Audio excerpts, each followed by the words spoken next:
मोहतरम हाज़रीन दोस्तों और बुजुर्गों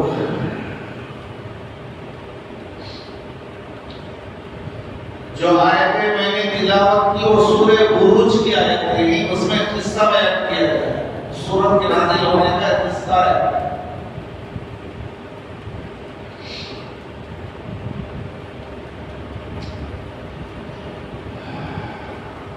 पहली बात ये है कि मौजूदा जमाने में मुल्क के मौजूदा हालात का इल्म होना जरूरी है।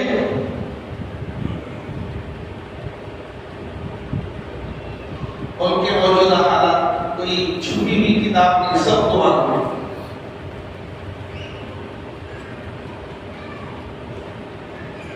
शायर इस्लाम को निशाना बनाया तौहीद के लिए। इस्लाम के जो शायर हैं, निशानियां हैं, उनकी तौहीद की जा रही है। अज़ान पर निशाना, निखाब पर निशाना, हुजूर की ज़ात पर कीचड़ को उछालना, अज़वाजे मुतहहरात की शान में गुस्ताखी करना, मसाजिद का तोड़ना,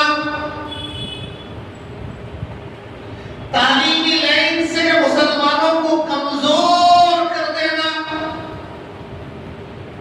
औकाम पर हमला करना,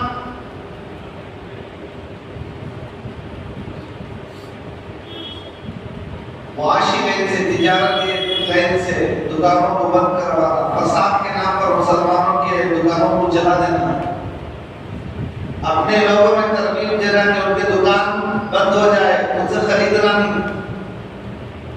ये सारी चीजें यानी चारों तरफ से कौन टारगेट मुसलमान।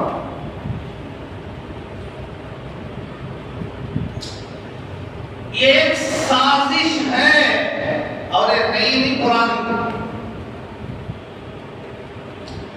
पूरी दुनिया में कई मज़ाहिब हैं, पूरी दुनिया में मज़ाहिब कई हैं, लेकिन 6 मज़हब मशहूर हैं।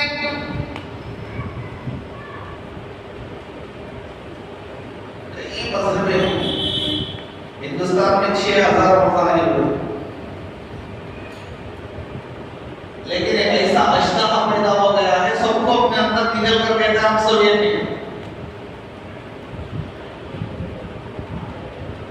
तो दुनिया में कई रिलीजन्स, कई मजहबें हैं, मशहूर 6 हैं। नंबर 1 तारीख कहती है एक ईसाइयत है, हज़रत ईसा अलैहिस्सलाम के मानने वाले उनको ईसाई कहते, हुजूर को नहीं मानते। हज़रत ईसा अलैहिस्सलाम हमारे नबी से पहले जो नबी गुजरे हैं हज़रत ईसा अलैहिस्सलाम उनके मानने वाले। तारीख बताती है दुनिया में कसीर आबादी, एक बहुत बड़ी आबादी उसे मानने वाली है, उसके फॉलोअर्स हैं और उस पर चलने वाली है। और इनमें 2 फिरके हैं, एक रोमन एक गैर रोमन। और रोमन 1.2 बिलियन है और गैर रोमन 900 मिलियन है। इनकी आबादी है पूरी दुनिया में।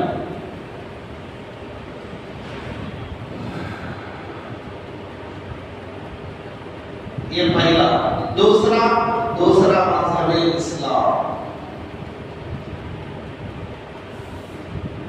सारी दुनिया में 8 अरब इंसान हैं। कितने? 8 अरब इंसान। उसमें पूरे रिलीजियस उसमें आ गए, पूरी इंसानियत उसमें आ गई। 8 अरब इंसान है पूरी दुनिया में, उसमें से 2 अरब मुसलमान हैं।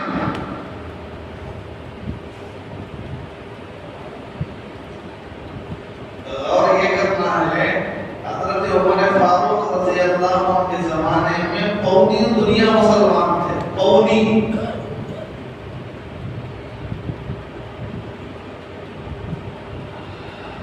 आज बहुत दुनिया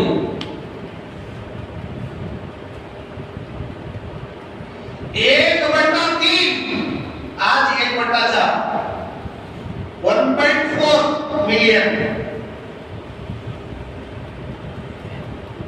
ये पूरी दुनिया में 2 मजहब हो गए। तीसरा मजहब हिंदुइज्म, ये 900 मिलियन की आबादी है पूरी दुनिया में, 900 मिलियन। हिंदुस्तान में कितने हैं? हिंदुस्तान में अल्लाह जाने कितने हैं, यहां सबको मिला दिया गया।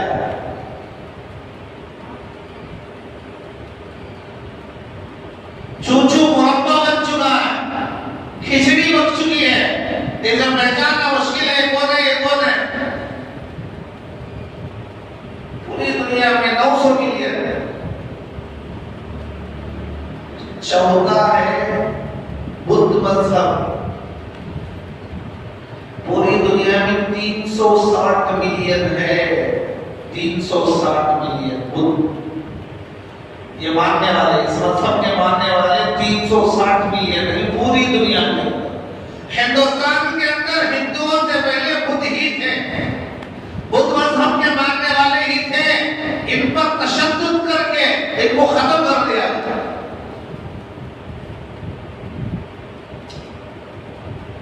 पांचवा मजहब है यहूदियत।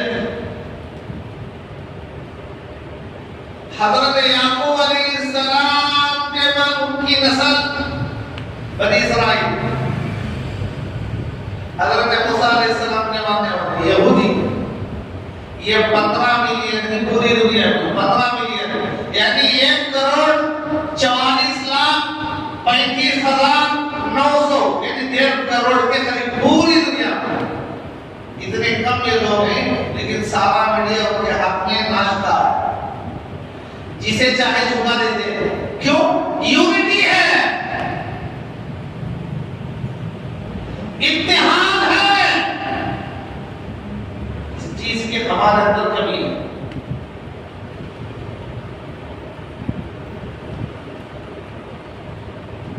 इख्तिलाफ फिर के हर मजहब में है, लेकिन वो अंदर दबा कर रखे, पब्लिक में आम नहीं करते। और हमारा हाल अल्लाह के पास है। ईसाइयों में फिरके हैं, ईसाई एक खुदा से खुदा को तीन बना दिए, एक से तीन कर दिए, 3 से 300 हो गए, 300 से 35,000 हो गए, 35,000 से 33 करोड़ हो गए। आज वो कहते हैं कि 33 करोड़ खुदा है। फिरके बेशुमार है, लेकिन सब अंदर ही, बाहर किसी को पता नहीं चलता।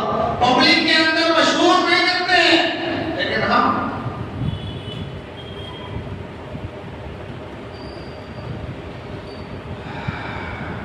तो 1.5 करोड़ की आबादी पूरी दुनिया में यहूदी, लेकिन उसका पावर देखो।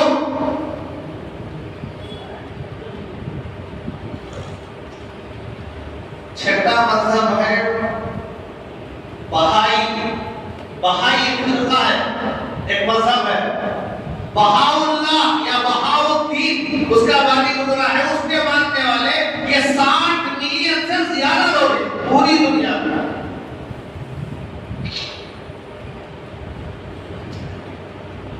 ये सारे मजहब हैं, मशहूर मजहब। ये जो 6 जो मैंने बयान किया है, ये मशहूर मजहब है। और हिंदुस्तान में बहुत सारे हैं, लेकिन पहचान मुश्किल। 6000 या उससे ज्यादा मजहब हैं। मजहबों के मानने वाले हिंदुस्तान में रहते हैं, लेकिन जालिमों ने सबको एक करके और बताया कि दुश्मन है तो सिर्फ मुसलमान है। किसी कौम को मिटाना है तो 2 तरीके से मिटाया जाता है, 2 तरीके से।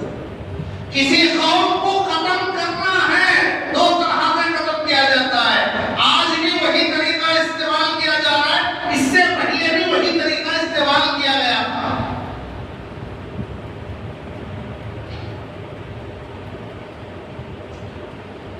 किसी भी कौम को खत्म कर देना है तो 2 तरीके इख्तियार किए जाते हैं। नंबर 1 तशद्दुद, पावर पता कर खत्म कर दिया है। मान दो, बम चला डाल दो, गांव को तबाह कर दो, इंसानियत को खत्म कर दो, गोली चला दो, कत्ल कर दो, मुख्तलिफ तरीके। ये पावर इस्तेमाल कर रहे हैं। हमसे कौन टक्कर लेगा? हुकूमत हमारी, कुर्सी हमारी, ओहदा हमारा, फौज हमारी, सब हमारा है। हमें रोकने वाला कौन? हमें टोकने वाला कौन? हमें पूछने वाला कौन? यही तो नारे हैं आज। तो तशद्दुद पावर के जरिए से खत्म कर दिया जाता है। दूसरा तलत्तुफ, नरमी बरतकर, नरमी के जरिए कौम को खत्म कर दिया जाता है। ये 2 तरीके अब भी वही इस्तेमाल हो रहे, इससे पहले भी वही इस्तेमाल हुए, उससे पहले भी वही इस्तेमाल हुए। तशद्दुद, सख्ती बरतकर कौम को खत्म करना। इसकी मिसाल कुरान 2 बयान करता है, 2 मिसालें देता है। कुरान करीम तो किताब हिदायत है, गाइडेंस है। हमारे लिए गाइडेंस के लिए कहीं और जाने की जरूरत नहीं, गाइडेंस है, किताबें हिदायत है। तुम्हें हर शोबे के बारे में इसमें रहनुमाई मिलेगी। जिंदगी का हर शोबा कोई भी उठा दो, कहीं जाने की जरूरत नहीं। तो ताकत इस्तेमाल करके कौम को कैसा खत्म किया जाता है, कुरान ने 2 हिस्सों को बयान किया। फिरौन का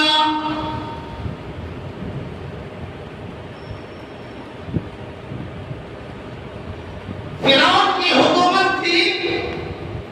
जब उसे पता चला कि मेरी हुकूमत को खतरा है, कैसे? किसी ने कहा होगा अनकरीब एक बच्चा पैदा होने वाला है जो तेरी हुकूमत को ज़ेरो ज़बर कर देगा। कोई नजूमी, कोई काहिन, कोई कहा होगा। फिरौन ने जब अपनी हुकूमत को खतरे में देखा, अपनी हुकूमत को बचाने के लिए, अपने वहदे को बचाने के लिए, अपनी बादशाहत को बचाने के लिए उसने हुक्म दिया बनी इस्राइल में जो भी बच्चा पैदा हो उसे कत्ल कर दिया जाए। तारीख गवाह है, मुहद्दिसीन ने लिखा है 90,000 बच्चों को कत्ल कर दिया गया। एक मामूली बात बहुत ज्यादा।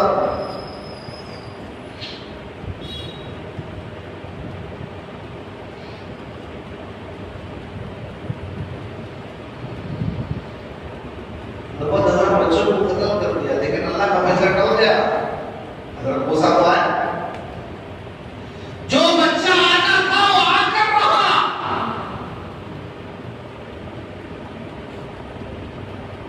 90,000 बच्चों को कत्ल करने वाला कातिल उसी के हाथ में उससे कहने लगे, बादशाह इस तरह लड़कों को कत्ल कर दिया जाएगा तो फिर हमारे काम करने वाले नौकर कौन होंगे?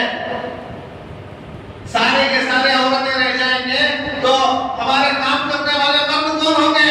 तो उसने हुक्म बदला, 1 साल कत्ल करो, 1 साल छोड़ दो। तो जिस साल कत्ल का ऑर्डर नहीं था उस साल हज़रत हारून पैदा हुई। जिस साल कत्ल का वारंट जारी था उस साल मूसा अलैहिस्सलाम पैदा हुए। देखो अल्लाह का निजाम देखो। हज़रत हारून हज़रत मूसा से 1 साल बड़े थे। जिस साल ये हुक्म था कि इस साल कत्ल ना किया जाए उस साल हज़रत हारून पैदा हुए। उसके बाद का साल फिरौन का हुक्म ये था इस साल जो बच्चे पैदा होंगे कत्ल कर दो। उस साल मूसा अलैहिस्सलाम पैदा हुए। अल्लाह तो अल्लाह है, शान में न्याज़ी है, उसकी कुदरत, उसकी हिकमत, वो तो खालिक है, सब मखलूक है। मखलूक मोहताज है, खालिक मोहताज नहीं है।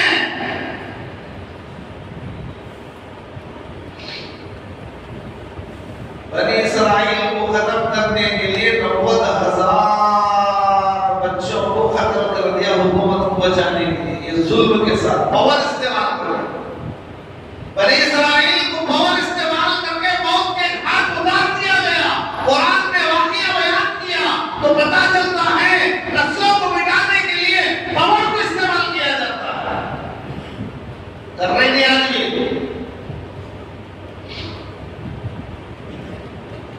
एक वाक़या तो कुरान ने बयान किया, जुल्म के जरिए से, तशद्दुद के जरिए से, पावर के जरिए से कौमों को मिटाने का एक तरीका, एक वाक़या कुरान ने बयान किया। दूसरा वाक़या तीसरे पारे के अंदर सूरह बुरूज में उतिला अस्हाबुल उख़दूद, खंदक की खुदाई करने वाले कत्ल कर दिए गए, मलऊन हो गए। ये क्या वाक़या है? मुफस्सिरीन ने लिखा है एक काफिर बादशाह गुजरा। बाद मुफस्सिरीन ने नाम लिया, वो यमन का बादशाह था, उसका नाम ज़ुवास था। बाद मुफस्सिरीन ने कहा कि वो बादशाह को मालूम नहीं, एक काफिर बादशाह गुजरा। उसके ज़माने में एक काहिन था, बहुत माहिर। उसकी उम्र खत्म होने आई तो उसने बादशाह से कहा एक चालाक बच्चे को मुझे दे दो, मैं अपना फन उसे सिखा दूंगा। एक चालाक बच्चे को उसके हवाले कर दिया गया। वो हर दिन अपने उससे सीखने के लिए उसके पास आता, काहिन के पास। रास्ते में एक अल्लाह वाला, उस वक्त का जो मजहब सही था, ये हज़रत ईसा अलैहिस्सलाम हुजूर नहीं आए थे। हुजूर ने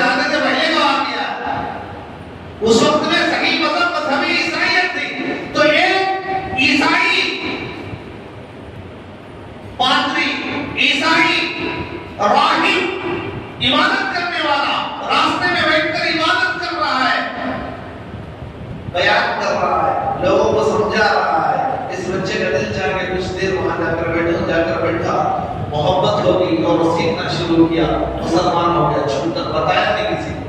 एक दिन गांव में शेर आकर रास्ते में बैठ गया, सारे लोग परेशान, कोई आगे बढ़ने के लिए तैयार नहीं। इस बच्चे ने आगे बढ़ा, एक कंकर उठा था, या अल्लाह ये राहिब जो कह रहा है अगर वो सच है, तू है, तो फिर इस मेरे एक कंकर से शेर हलाक हो जाए। अगर राहिब गलत, काहिन अगर सही है, तो इस एक कंकर से शेर ना मरे। ये कहकर उसने कंकर मारा, जो ही कंकर शेर पर लगा, शेर तड़प कर वही कदम। बच्चे की चर्चा हो रही, क्या माहिर हो गया भाई, कितना मशहूर आदमी है, कैसा इल्म है, एक कंकर के अंदर शेर हलाक। लोग दुआ तब के लिए आते हैं तो कहता है मेरा कमाल नहीं है, ये अल्लाह का कमाल है, हम सब तो खुदा एक है। एक नामीना के लिए दुआ किया, उसे आंख आ गई और कहा मैं मुसलमान हूं, तू भी मुसलमान हो जा, अल्लाह से दुआ करूंगा आंख आ जाएगी। वो मुसलमान हो गया। उस बच्चे ने दुआ की तो नामीना दीना हो गया। अब बादशाह तक बात चले गई कि एक अल्लाह की तरफ बुलाता है। बादशाह ने राहिब को और इस लड़के को, उस अंधे को, तीनों को गिरफ्तार किया। राहिब और अंधे को फौरन कत्ल कर दिया और बच्चे ने कहा देख फिर जा, दीन इस्लाम को छोड़ दे, बख्श दिया जाएगा। उसने कहा नहीं, तो जो कर सकता है कर। उसने नौकरों से कहा इसे ले जाओ, पहाड़ों के ऊपर ले जाकर ऊपर से नीचे फेंक के आ जाओ। लेकर गए, गिराने लगे तो गिराने वाले खुद गिर गए, जिंदा सही सालिम वापस आ गए। बादशाह ने फिर हुक्म दिया दरियाओं में ले जाओ, जब बीच में कश्ती पहुंचेगी पानी के, इसको नीचे गिरा के खत्म करके वापस आ जाना। लेकर गए, ले जाने वाले खुद गर्क हो गए, वापस आ गया। बादशाह परेशान। उसने कहा ओ वक्त के बादशाह, अगर मुझे मारना चाहता है तो अल्लाह का नाम लेकर बिस्मिल्लाह पढ़कर तीर चला और उससे मैं शहीद हो जाऊंगा। सारे गांव को जमा कर और सारे लोगों के सामने मुझ पर बिस्मिल्लाह के जरिए से तीर चला ताकि लोग भी देखें। बादशाह का मामला था, सारे लोगों को जमा किया और ये चर्चा था, ये बच्चा कहीं भी नहीं मर रहा। पहाड़ों को से गिराने के लिए जो ले गए वही मर गए, वापस आ गया। पानी में डुबोने के लिए जो ले गए वही को डूब गए, वापस आ गया। ये तो बहुत बड़ा अल्लाह बना रहा है। तो लोगों के दिलों में पहले से अकीदत मोहब्बत थी। अब ताज़ा वाक़या, फिरौन वो बादशाह, यमन का बादशाह, सारे लोगों के सामने तीर चलाने वाला, जब बिस्मिल्लाह कहकर तीर चलाया तो तीर लगी तो बच्चा शहीद हो गया। सारे लोगों ने इस मंजर को देखा तो सब के सब एक आवाज में कहने लगे ला इलाहा इल्लल्लाह। पूरा मजमा मुसलमान।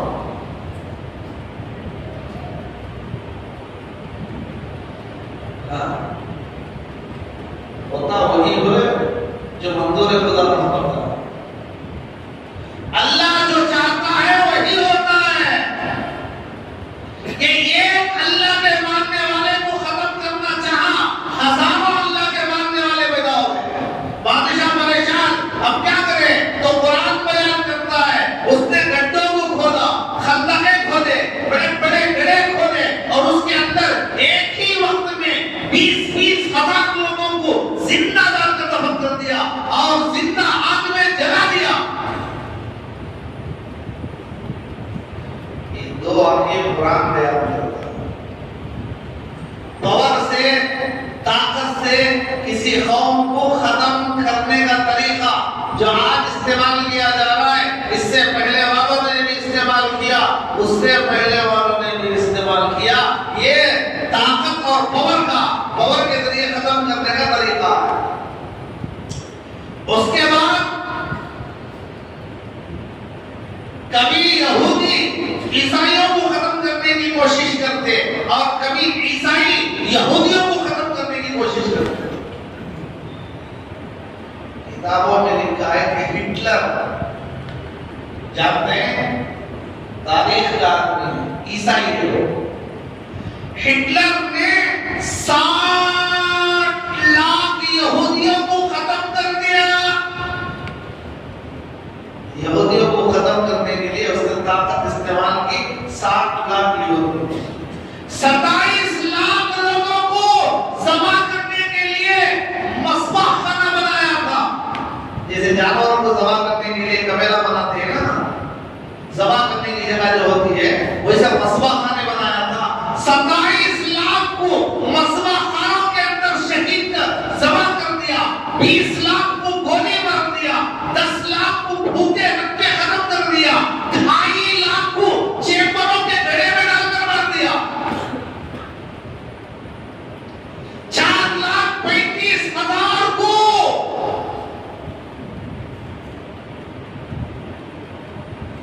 गड़ा खोदकर जिंदा दफन कर दिया, 9,25,000 को दवाइयों के आजमाने का जरिया बनाकर खत्म कर दिया,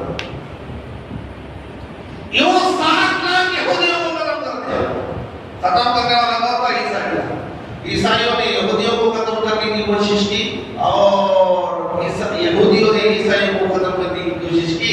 ये काम, ये तरीका चलता चलता फिर एक वक्त आया कि ईसाई और यहूदी मुसलमान की तरफ रुख किया और मुसलमान को खत्म करना चाहा।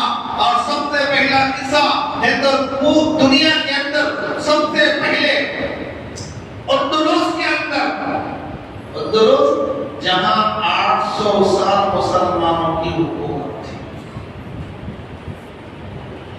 अंदलुस बहुत मशहूर, वहां का मुसलमान हर फन के अंदर माहिर। ये जो सर्जरी करते ना, सर्जरी, ये सर्जरी सबसे पहले अंदलुस के मुसलमान डॉक्टर ने कर बताया, वहीं से चला, बानी हुई है मुसलमान, सर्जरी का बानी मुसलमान, अंदलुस का डॉक्टर। और तालीमी मेयार और तामीरी बनावट सबसे आगे मस्जिद कुर्तुबा है अंदलुस के अंदर, जिसके अंदर 800 पिलर हैं।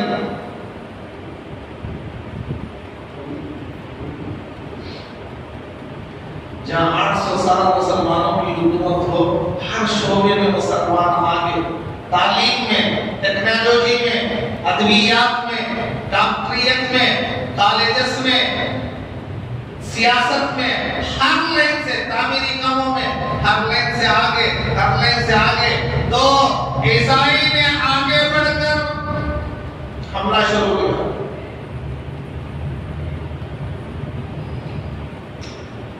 मुसलमानों को ज़बह करना शुरू हुआ। किताबों में लिखा है अंदलुस के दरियाओं का पानी लाल हो गया। अंदाजा लगाओ कितने मुसलमानों को ज़बह किया। और इतनी किताबें लिखी हुई थी, दीनी किताबें, कुरान की तफसीर, हदीस की वजाहत, इतनी किताबें थी, दरियाओं में डाला गया, दरियाओं का पानी काला हो गया। इंक से लिखते थे ना उस जमाने में, डुबा स्याही इस्तेमाल की जाती थी, पानी में डालते तो स्याही छूट जाती।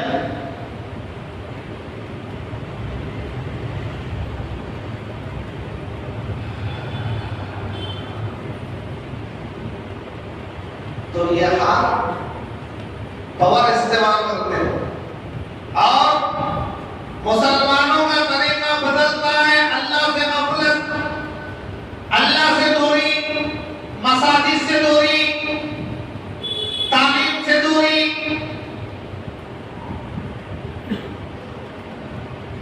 फुजूल लघु कामों के अंदर मुसलमान मुलव्वस हो रहा है।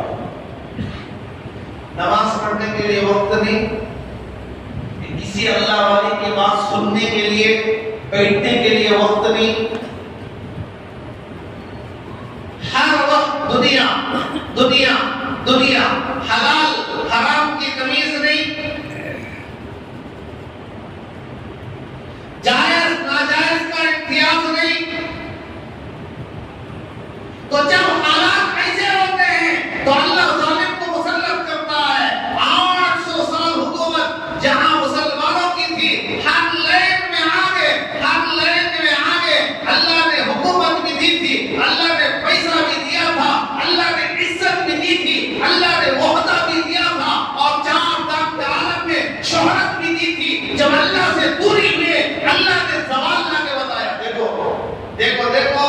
इस तरह मिटा दिया जाएगा, इस तरह मिटा दिया जाएगा। हमारे घर तक बोला नहीं, हमारे महल्ले में कैसे नहीं मालूम, जुलूस में नारे लगाने वाले वक्त पड़े तो पलक चेर दियो। तो इस खुश ख्याली में, इस खुश फहमी में मसाजिद को वीरान हमने कर दिया।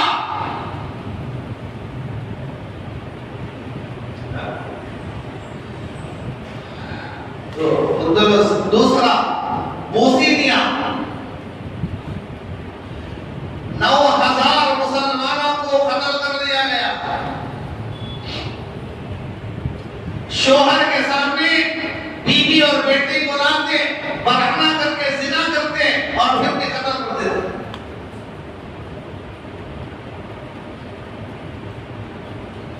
माओ के सामने नौजवान लड़कों को लाते, माँ और बीवियों के सामने कत्ल कर देते।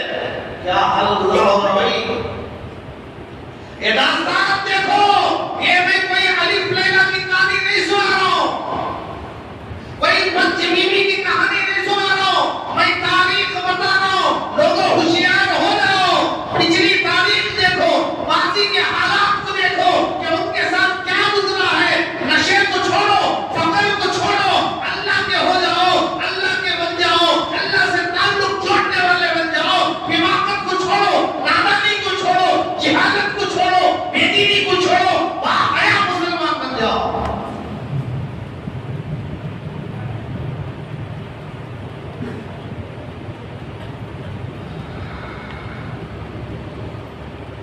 मुल्क आजाद होने के बाद हिंदुस्तान में 9,000 मस्जिदों को शहीद कर दिया गया। 9,000।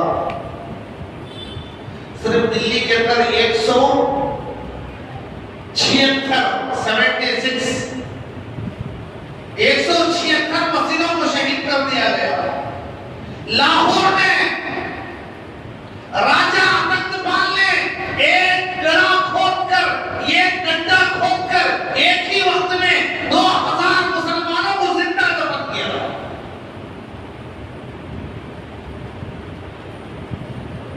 तो मेरे भाइयों, बताने का मकसद यह है कि किसी कौम को मिटाने के लिए दूसरी कौम पहला तरीका तशद्दुद, पावर इस्तेमाल करती है, पावर के जरिए से खत्म करने की कोशिश करती है।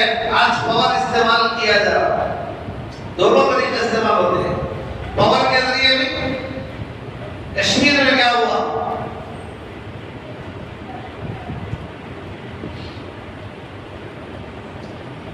ये कोई छुपी हुई किताब, बंद की हुई किताब नहीं है, ये वाकया सबको मालूम कि आज हमारे साथ क्या हो रहा है।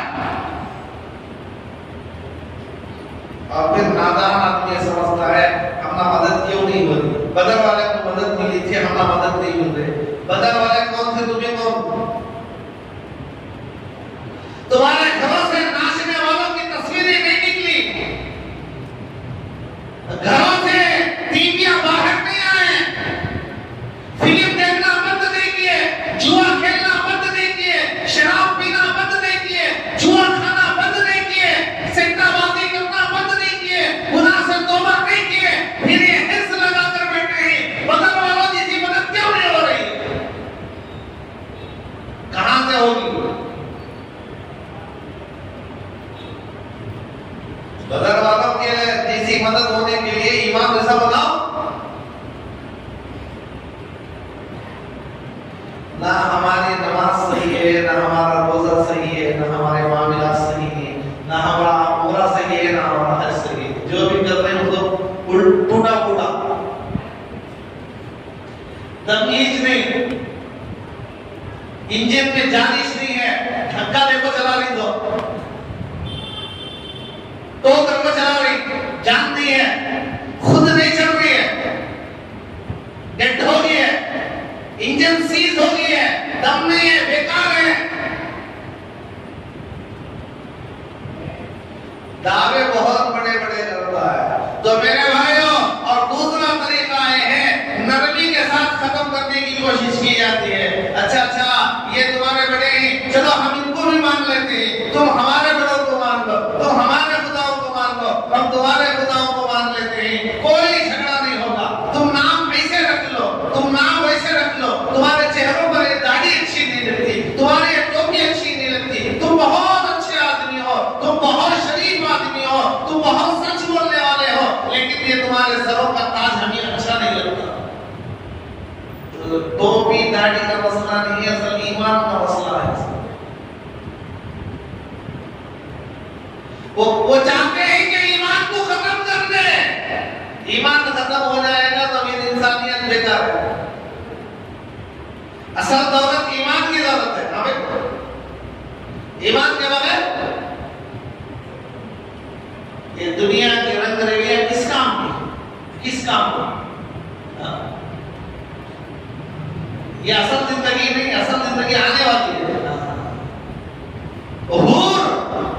ये ड्रॉप थूक का समंदर में 7 समंदरों में डाल दे तो समंदर का 7 समंदर का पानी शहद से ज्यादा मीठा हो जाएगा, उससे निकाह होगा।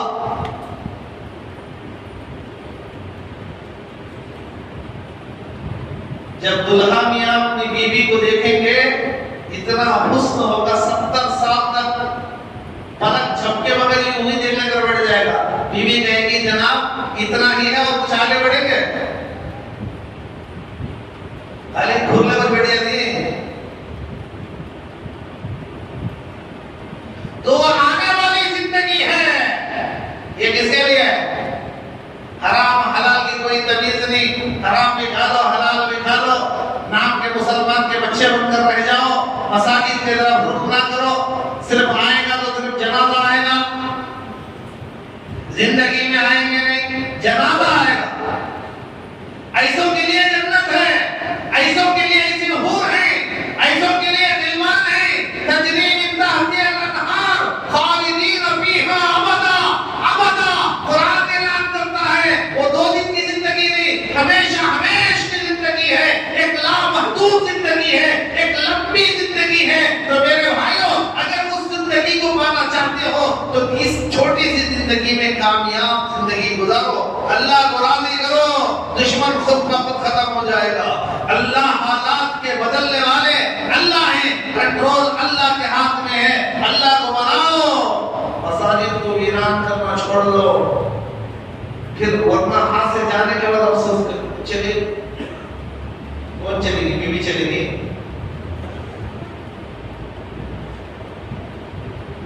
बाबरी मस्जिद के बारे में एक नहीं, जितनी जगह दे दी गई है 7 मस्जिदों को शहीद करके जगह दी। एक नहीं, हम 21 जानते थे। 21 ना 21 तेरी बीवी होता, 21 एक नहीं 7। तो मेरे भाइयों, गलतियां हमारे अंदर में, खामियां हमारे अंदर में, हम कोई दूध के धुले नहीं। ये जुमा के दिन ये लोगों का हाल देखो, जुमा के दिन भी इबादत करने के लिए हमारे पास टाइम नहीं, पहली अजान पर आने के लिए हमारे कदम नहीं उठते। अरे भाई, पाँवों में चलने की ताकत कौन दिया? अल्लाह दिया। अगर स्टॉप हो गया तो स्टॉप करते बोलते चलो जी जुमा को बोलते हैं, हाथ भी नहीं काम कर रहा है, पाँव भी नहीं काम कर रहा, एक साइड वन साइड पूरा बेटा। हाथ में ताकत अल्लाह ने दिया है, जिस्म में ताकत अल्लाह ने दिया है, 360 जोड़ बनाया है, सब जोड़ों को सही सालिम रखा है, एक में भी कमजोरी नहीं है। तो उसका क्या बदला अल्लाह को दे रहे, क्या शुक्र अदा कर रहे? ना जुमा में आ रहे, ना ईदैन में आ रहे, ना रमजान में आ रहे, ना तरावी में आ रहे, ना फजर में आ रहे, कहां आ रहे? उर्स में आ रहे। नाचना होगा हमना, मजा होगा हमना। नमाज में क्या है? खाने की इजाजत है, बात करने की इजाजत है, वजू के साथ जाना, पैर नीचे तक नहीं रहना और बहाना नजर नहीं आना। शिकारे किस्म के लिबास नहीं पहनना, सही लिबास, सही लिबास। कुरान कहता है खुजू ज़ीनतकुम इंद कुल्ली मस्जिद, अल्लाह के दरबार में आना हो, सही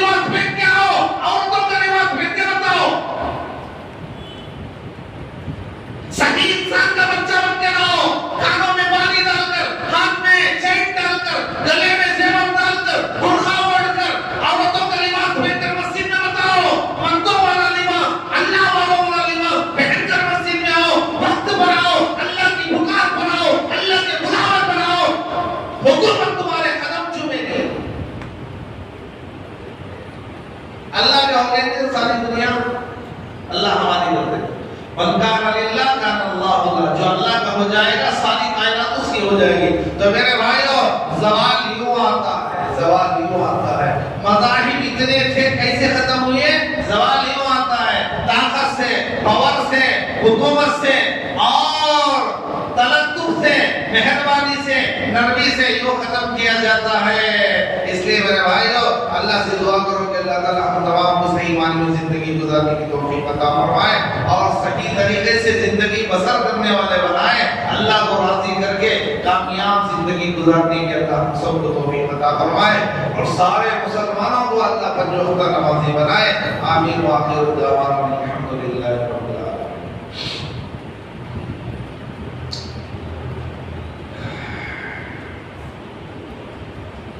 आखिर में एक मसला है,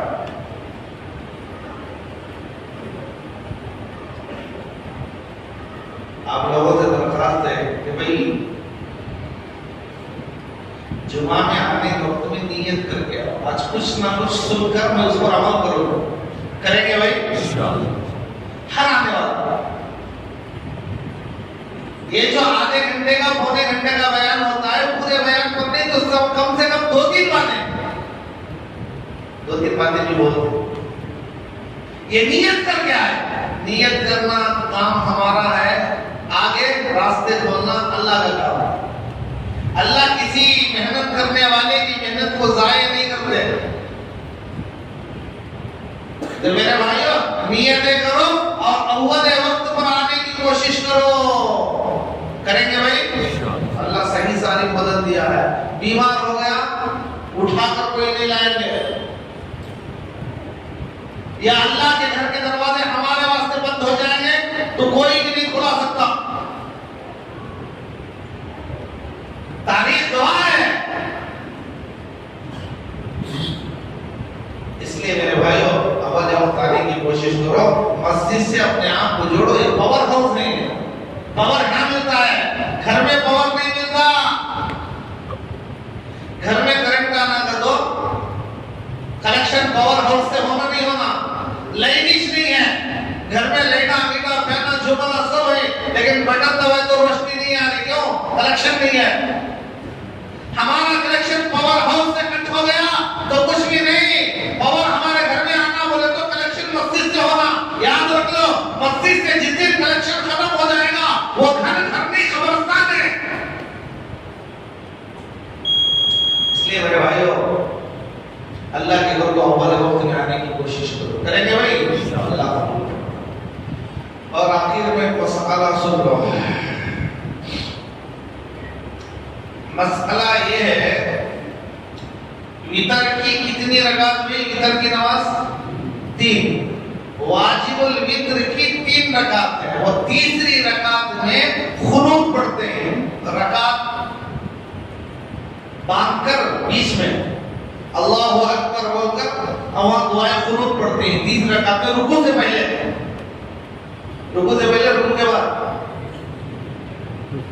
रुकू से पहले, रुकू के बाद भाई मालूम ही नहीं को क्या बोल रहे हैं। इशा की नमाज में 3 रकात एक बार पढ़ती हैं, लास्ट में 3 रकात रमजान में वो जमात के साथ पढ़ती हैं, उसे बोलती है वाजिबुल वित्र 3 रकात। उसमें तीसरी रकात में हाथ बीच में, नमाज के बीच में अल्लाहु अकबर बोलकर हाथ बांधकर उसमें खुनूत पढ़ती है, दुआए खुनूत। अब मसला ये है एक आदमी दुआए खुनूत पढ़ने की जगह में अल्लाहु अकबर बोल के हाथ बांधा, अत्तहिया शुरू कर दिया या सूरह फातिहा शुरू कर दिया या कोई और सूरत पढ़ना शुरू कर दिया, या फातिहा पढ़ने के बाद फिर दुआए खुनूत पढ़ रहा या दुआए खुनूत पढ़ने के बाद फातिहा पढ़ रहा है। ये सारी सूरतों में क्या आखिर में सजदे सहू करना है या बगैर सजदे सहू की नमाज हो जाएगी? उलमा ने लिखा है इन सारी सूरतों में कोई सजदे सहू नहीं है, बगैर सजदे सहू की नमाज हो जाएगी, क्योंकि दुआए कुनूत का पढ़ना वाजिब नहीं है, नफ्से दुआ वाजिब है। कोई भी पढ़ दिया रब्बना आतिना फिद दुनिया हसना, तो नफ्से दुआ वाजिब है, दुआए कुनूत की वाजिब नहीं है, लिहाजा अगर आगे कुछ और पढ़ दिया, पीछे कुछ और पढ़ दिया, आगे पीछे हो गया, तो इससे सस्ते सहू वाजिब नहीं होगा। अल्लाह ताला हम तमाम को सुनी बातों पर अमल की तौफीक